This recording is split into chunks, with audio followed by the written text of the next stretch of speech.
Jeff Land, and as my children grow, I'm learning so much about success and failure through and with them. While I'm not a competitive person, I have a son who is very competitive. He's an amazing soccer player, and honestly, he wins way more than he loses. And while I can't relate to his competitive nature, I can relate to the feeling of failure. He feels failure when he loses a game or misses a goal, and I feel failure when I miss a deadline or miss an opportunity I know I should have taken. While neither of us like the feeling of failure, we're both learning that many times more can be learned through failure than through success.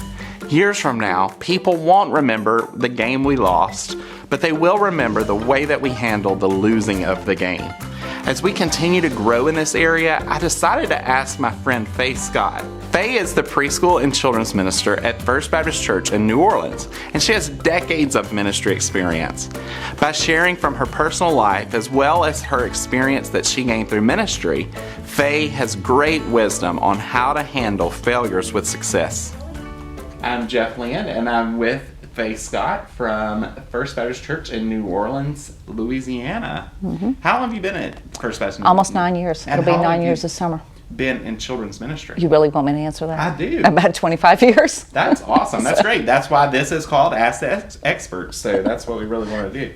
So Faye, let me ask you a question. Would you be willing to share with us a time that you have handled a failure in your own life? I was at another church. I was actually doing women's ministry at the time, and we brought Gloria Gaither in. And it was just a mountaintop experience for us. We had 500 or 600 ladies who came in, and it was a beautiful, beautiful weekend. Everything it was perfect. Until the next evening, one of my friends walked in and said, hey, this weekend was just a wonderful weekend. It was so great, but y'all never gave an invitation time. You never had a time that you really allowed people to come down front and pray to receive Christ, a time to respond to the gospel. Sure. And Jeff, I'm telling you, my world crashed. I went from the top of the mountain to the bottom of the mountain in a matter of just seconds. Mm-hmm. And I was devastated. It's painful today to think about it. I was just devastated, how did we forget something so important? And one of my friends came up to me one day, and she actually drove over to my house, and she had a basket. And in this basket, she had strips of paper. And I remember pulling out this one piece of paper that said, don't dig up and doubt what you planted in faith. Mm-hmm. And when I read that, suddenly I just felt the weight lift off of my shoulders, and I realized, Lord, I didn't deliberately choose, I didn't reject the gospel. Mm-hmm. We did everything that we thought, and yes, we failed in that area, but we planted it in faith, mm-hmm. and we knew at that point that God was still using it. And that was a valuable lesson for me that I've used over and over in my life, that when I've made mistakes, and there's been a lot of them, that I've gone back to that time of, I did the very best that I could. I thought that I was doing the right thing. I sought the Lord in it, and I messed up. But God can still use it. Right. Well, so, I have 4 boys, and so loss in competitions is going to happen regardless, and so we all fail or lose sometime, but one of my sons is a terrible loser. And so do you have any tips for us right. on how to teach children how to lose successfully? We know that there's going to be times that our kids are going to disappoint us, or there's times that they're going to fail. They're going to fail, and we want to be there to be able to pick them up. And I think that what we need to do is help them to understand that there will be times that you lose. All that you can do is do the very best that you can, mm-hmm. and leave the rest up to God. And I know that that's not easy. Mm-hmm. But I think the other thing is to reassure them that your love for them is not conditional upon their performance. Mm-hmm. Help them to know that you still love them. We used to call them monster parents out on the soccer field or whatever. They'll be like, you've messed that up. So that's a good word, that your love for them. It's not conditional. Mm-hmm. So we were over at my daughter's house, and it was bath time, and so we were just all hanging out while the kids were taking a bath, and it had been a really, really long day.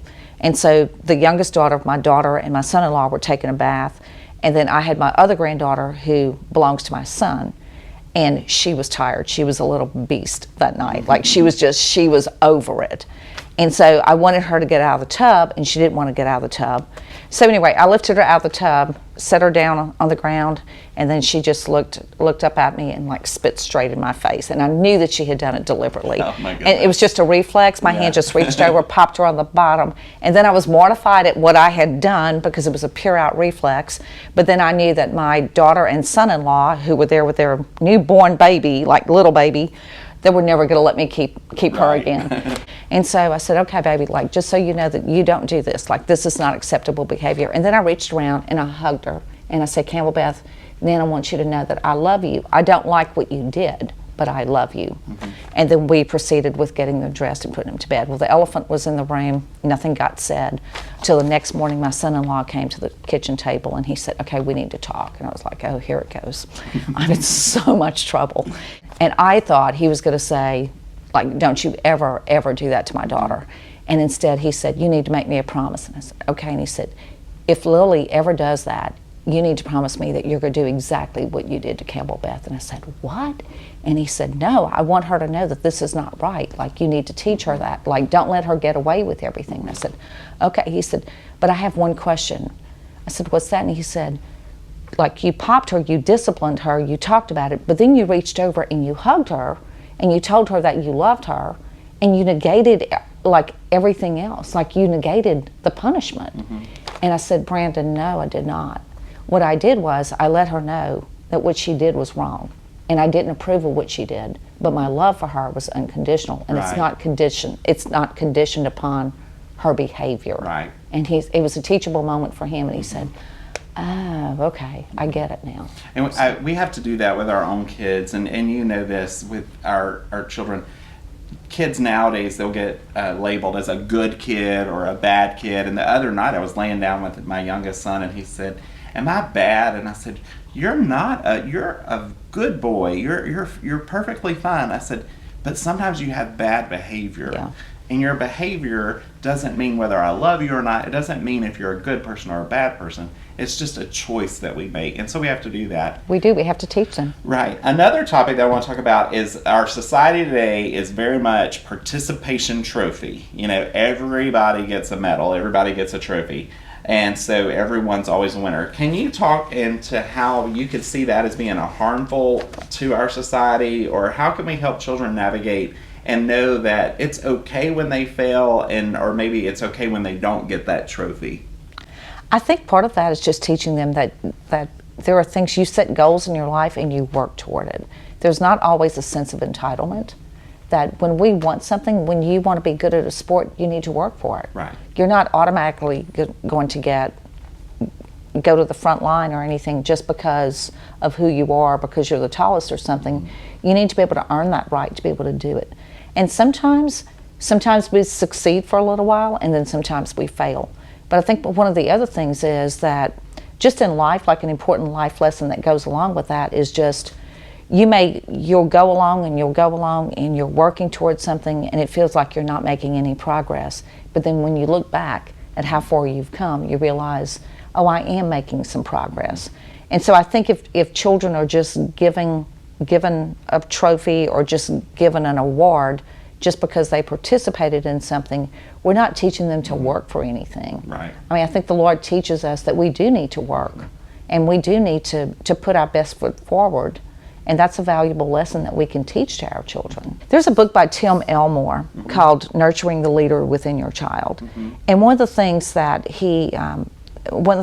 has stuck with me for a long time is that he's a big advocate for letting children fail while they're at home with you. Like giving them enough space that they can go out. You know that they're going to make mistakes. You know that they're going to make wrong decisions. But don't hold the reins so tightly on them while they're at home that they don't have the opportunity to make choices, even though it's going to be a bad choice and you know it's going to hurt. You're there to pick up the pieces. Sure. Wouldn't you rather have them make a mistake while you are there to help them than wait until they get out in college and maybe then the consequences are bigger or they're too embarrassed to come and talk to you about it? But that's part of the nurturing process. I think that's an important part of parenting, is just giving them enough room that they can make some mistakes, knowing that they're going to fail. But you as parents are there to pick them up, to support them, to encourage them, and to use those as those teachable moments that you can help them to understand, what could I have done better? What could I have done differently? What would the outcome have been if I had made this choice versus the choice that I made? Yeah, that is a great reminder. And I love Tim Elmore. He's so good. Yeah, I do too. He has these great ideas. So thank you so much for being here. Well, thank you for having me. Thank you. We live in a participation trophy world where we have, unfortunately, created a generation unable to handle defeat. This world we create for our children will hinder them in growing and developing into the person that God intended them to be. God works through trials, failures, and testing. That's how He grows us. James 1, 2, and 3 says, "Consider it a great joy, my brothers and sisters, whenever you experience various trials, because you know the testing of your faith produces endurance. Allowing your children to fail and grow is hard, but it's needed because your family matters." If you liked what you heard today, please let us know. Press the like button and give us a thumbs up. Share this video on social media and make sure you subscribe to our YouTube channel to keep you in the loop for new episode releases. We do what we do to help you with what you do.